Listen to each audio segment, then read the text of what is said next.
Assalamualaikum warahmatullahi wabarakatuh. Kita bertemu kembali dalam belajar OSN Fisika pada pertemuan ke-10 atau chapter 10 atau video ke-10. Kita masih melanjutkan pembahasan soal-soal pada gerak dua dimensi. Semoga kita selalu diberikan kesehatan dan juga keluarga kita sehingga kita dapat beraktivitas kembali seperti biasanya. Semoga paparan video ini dapat membantu dan mempermudah belajar sehingga kita dapat menyelesaikan persoalan yang terjadi pada gerak dua dimensi.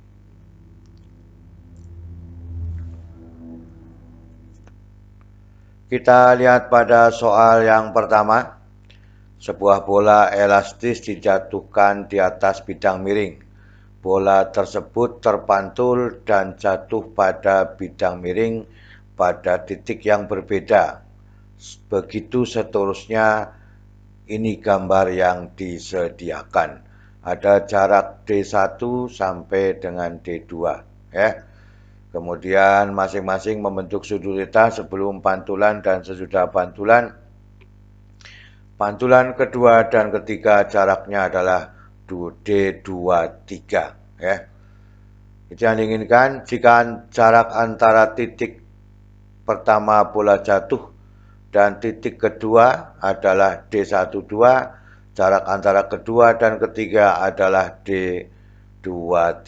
Tentukan perbandingan jarak antara D12 berbanding dengan D13 atau perbandingan antara D12 dengan D23. Kita lihat pada pembahasannya. Nah, inilah diagram bebas yang diperlukan untuk menyelesaikan persoalan-persoalan pada perbandingan tersebut. Awalnya bola dijatuhkan dari ketinggian H di sini, Ini adalah ketinggian H membentuk sudut theta, maka ada percepatan searah dengan sumbu X, namanya Gx, Ini adalah sin, ini adalah cos. Maka dengan demikian ini adalah cos pada tumbukan pertama, Kemudian pada searah sumbu X adalah V1X. Ini adalah V1 tumbukan pertama.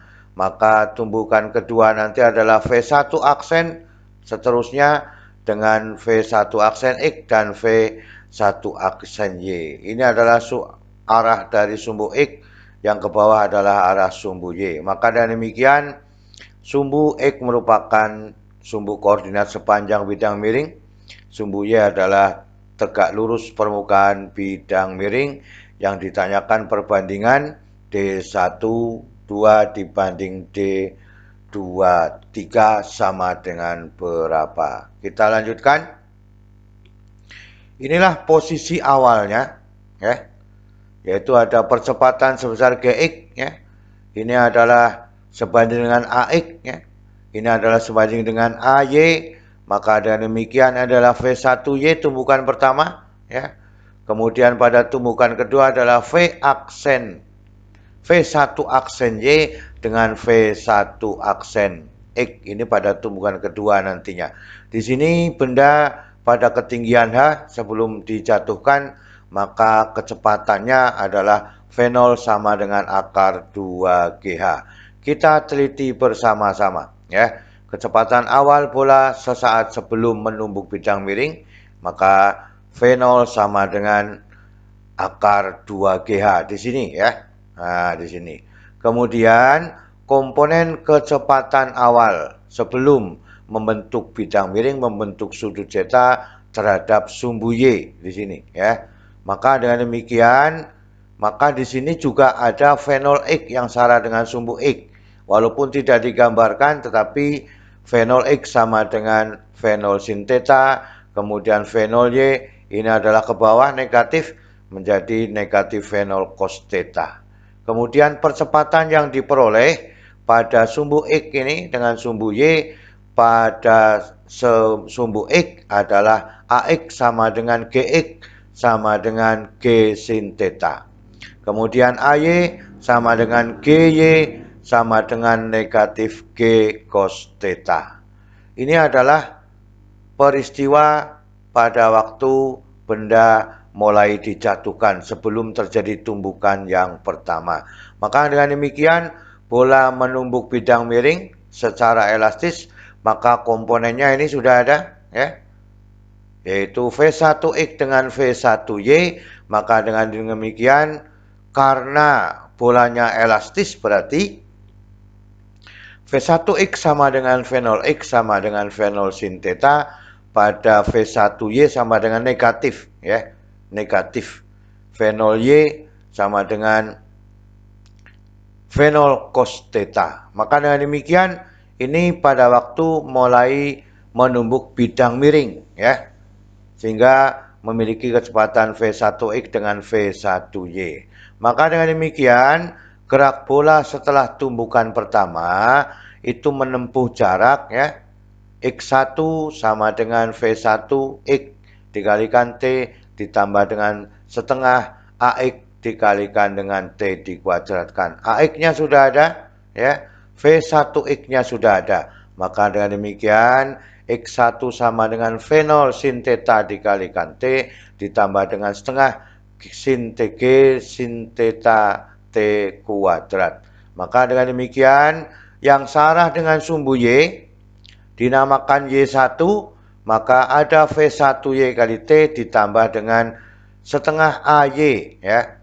Karena sudah pakai AX maka ada AY, T dikuadratkan. Maka dengan demikian Y1 sama dengan V0 cos theta dikalikan T dikurang setengah G cos theta T dikuadratkan. Ini pada setelah tumbukan pertama menempuh jarak X1 dan menempuh jarak Y1. Kita lanjutkan, ya. Nah, ini adalah persamaannya yang diinginkan. Tadi sudah diketemukan, Y1-nya sudah ada, Y2-nya, Y1-nya sudah ada, X1-nya juga sudah ada. Maka kita lihat di sini. Pada waktu benda menumbuk bidang miring, maka Y1-nya sama dengan 0, ya. Maka pada pantulan kedua, Y1-nya sama dengan 0. Maka membutuhkan waktu adalah T1 di sini, ya. Kita umpamakan demikian, ya. Maka dengan demikian Y1 sama dengan V0 cos theta dikalikan dengan T1 dikurangi setengah G cos theta T1 kuadrat. Karena ini sama dengan 0, maka dengan demikian, ya, cos theta, ini cos theta dibagi 1, maka tinggal 2 V0 dibagi dengan G. Ini waktu yang dibutuhkan untuk pada pantulan kedua, ya, sehingga membutuhkan waktu 2 V0 dibagi dengan G. Ini adalah 2 kali waktu maksimumnya, kan itu, ya. 2 kali waktu maksimumnya. Maka dengan demikian T1 disebut waktu antara pantulan pertama dan pantulan kedua. Jadi dari V1 tadi sampai ke V1 aksen, kan itu kecepatannya. Maka dengan demikian D1 dan D2 adalah jarak pada sumbu X, pantulan dari pantulan pertama ke pantulan yang kedua. Maka dengan demikian, ya, D12 sama dengan V1X, ya, dikalikan dengan T1 ditambah setengah AX, T1 dikuadratkan. Ini digunakan persamaannya, ya. Karena memiliki harga yang sama, di sini sudah terjadi 2 V0 per G. Berarti kembali ke tanah lagi, atau 2 kali waktu maksimumnya. Maka D12 adalah V0 sin theta dikalikan dengan T1. Ini adalah T1-nya, 2 V0 dibagi dengan G ditambah dengan setengah. Ini adalah G sin theta dikalikan 2 V0 dibagi dengan G dikuadratkan, ya. Maka ini adalah 2 V0 kuadrat sin theta dibagi dengan G, ini adalah 4V0 kuadrat dibagi 2 menjadi 2V0 kuadrat, ya. G sin theta dibagi dengan G dikuadratkan, maka ini masih ada G, yang ada sinnya, ini 4 dibagi 2 maka 2V0 kuadrat dibagi dengan 2G. Maka persamaannya menjadi, nah ini ya, 2V0 kuadrat sin theta dibagi dengan G, 2V0 kuadrat sin theta dibagi dengan G, maka ketemunya adalah 4V0 kuadrat sin theta dibagi dengan G. Ini adalah jarak pantulan dari pertama dengan pantulan kedua, ya. Bisa dipahami ya. Ini merupakan bentuk gabungan biasa, ya.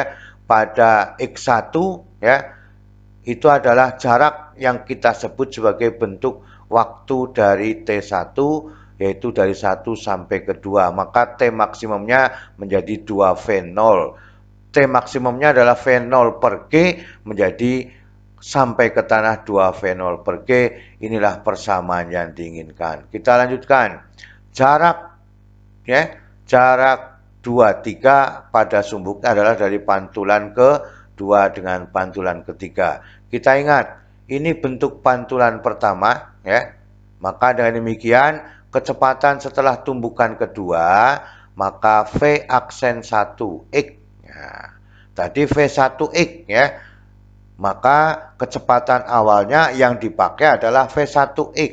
V1X besarnya adalah ini, V0 sin theta. Maka dengan demikian V aksen, ya, 1X, ya, itu sama dengan V0 sin theta. AX-nya adalah G sin theta, ya. Maka dengan demikian T1-nya adalah 2V0 per G. Maka dengan demikian V1X-nya, V aksen 1X sama dengan, ya, G dibagi G1 berarti 2V0 sin theta, maka menjadi 3V0 sin theta. Ya. Ini adalah pada pantulan kedua menuju pantulan ketiga. Kalau tadi V1X, sekarang menjadi V aksen 1X. Ya, berarti di pantulan yang kedua. Maka dengan demikian kita lanjutkan, ya. Pada arah sumbu Y, pantulan keduanya adalah V aksen 1Y sama dengan V1Y. Ini adalah pantulan pertama, ini pantulan kedua, ditambah AY dikalikan dengan T1.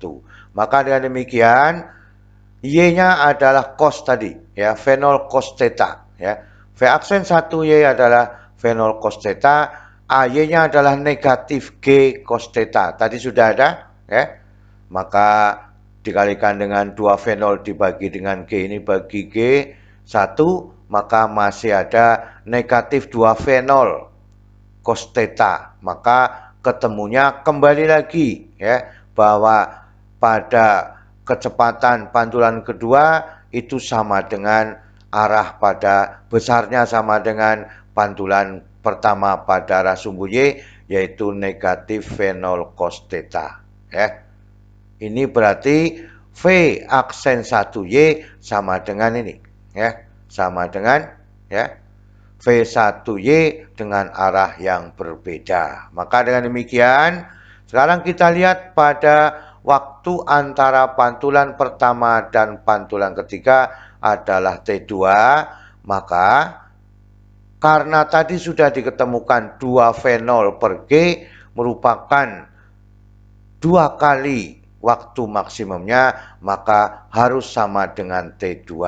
Berarti gerak ini merupakan bentuk gerak parabola bahwa T maksimum untuk kembali ke tanah menjadi 2 kalinya, maka T1 sama dengan T2.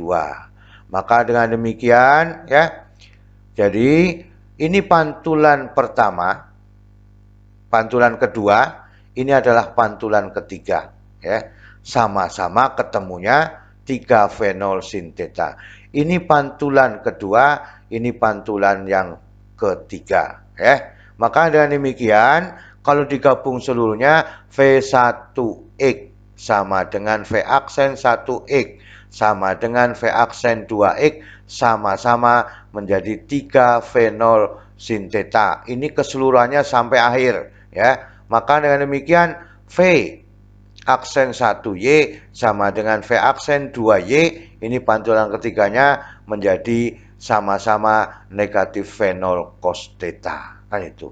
Maka dengan demikian ya, jarak 23 atau D23 pada pantulan kedua dengan pantulan ketiga tetap prosesnya sama ya. Jadi kita ambil pada proses V aksen 2X ya, atau V2X-nya ya boleh. Maka D23 sama dengan V2X T2 ditambah dengan ya 1/2 AX T2 kuadrat. Ini sama dengan 3 sin. 3 V0 sin theta. Maka 3 V0 sin theta waktunya masih sama dengan T1, 2 V0 dibagi dengan G ditambah 2,5. AX-nya adalah G sin theta ya. Maka setengah G sin theta V0 kuadrat dibagi dengan G, ini dikuadratkan V0, 2 V0 per G dikuadratkan. Ini 6 V0 kuadrat sin theta dibagi dengan G. Ini 2 V0 kuadrat sin theta dibagi dengan G. Maka dengan demikian persamaannya menjadi seluruhannya adalah 8 V0 kuadrat sin theta dibagi dengan G. Maka dengan demikian ya, perbandingan antara jarak dari 12 sampai 23 sama dengan berapa? Maka dengan demikian D12 sudah ketemu 4 V0 kuadrat sin theta dibagi dengan G, maka dengan demikian 4 V0 kuadrat sin theta dibagi dengan G, D23-nya dibalik menjadi G per 8 V0 kuadrat sin theta. Maka dengan demikian ini masih ada setengah. Ini dibagi 1, ini dibagi 1, maka D12 menjadi D12 dibagi dengan D23 perbandingannya memiliki nilai setengahnya. Maka dengan demikian inilah yang kita inginkan. Yang penting di sini kita harus mengetahui bahwa V1X ya, V1X tadi ketemunya adalah V0 sin theta. Maka V aksen 1X adalah V0 sin theta ditambah 2 V0 sin theta ditambah dengan 2 V0 sin theta menjadi 3 V0 sin theta ya. Maka pada arah sumbu Y harganya sama akan tapi memiliki arah yang berbeda. Itulah yang kita inginkan.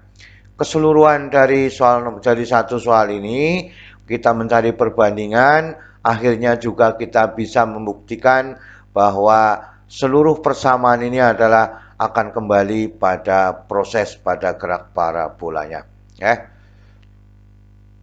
Semoga kita bisa menemukan kesimpulan-kesimpulan untuk menyelesaikan pada gerak 2 dimensi ya. Selalu semangat belajar. Terima kasih. Wassalamualaikum warahmatullahi wabarakatuh.